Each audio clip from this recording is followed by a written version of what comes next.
Tendance, mon ami. Chaque soir en ouverture de Smart Bourse, nous retrouvons Pauline Gratel qui vous apporte les infos clés du jour sur les marchés. Bonsoir Pauline. Bonsoir. Et on commence avec des marchés actions qui battent record sur record. Oui, les records s'enchaînent pour les grands indices mondiaux, à commencer par le S&P 500, le Nasdaq et le Dow Jones qui ouvrent sur des records. Le MSCI World est également au plus haut. En Europe, le Stoxx 600 inscrit aussi un record. Le CAC 40 gagne 1,5% au cours de la séance et dépasse les 8000 points pour la première fois depuis le mois de mars.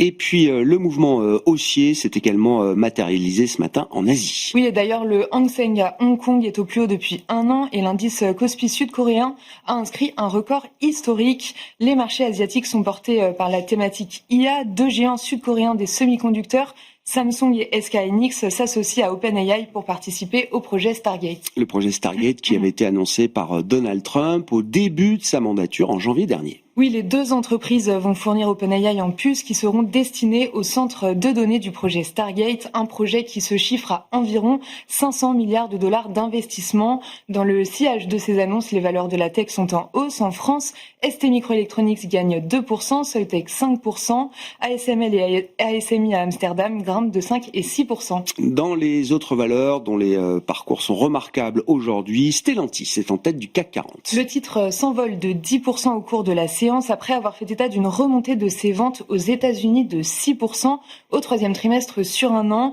Toujours au sein du CAC 40, Thales est en hausse de 5% à la suite d'un relèvement de recommandations. Tesla, de son côté, dépasse également les attentes des analystes et le titre est en hausse à New York. Oui, les livraisons du constructeur ont en effet dépassé les attentes au troisième trimestre dans un contexte où les clients bénéficient d'un crédit d'impôt pour l'achat d'un véhicule électrique.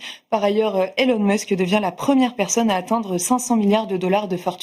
Côté macro, les investisseurs ont pris connaissance du taux de chômage pour la zone euro. Oui, pour le mois d'août, le taux de chômage ressort légèrement supérieur aux attentes et au mois précédent à 6,3% de la population active, alors que les analystes tablaient sur un taux stable à 6,2%.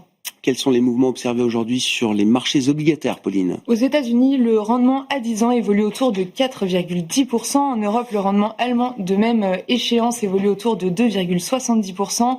Sur le marché des changes, le dollar est stable et l'euro-dollar se traite autour de 1,1750.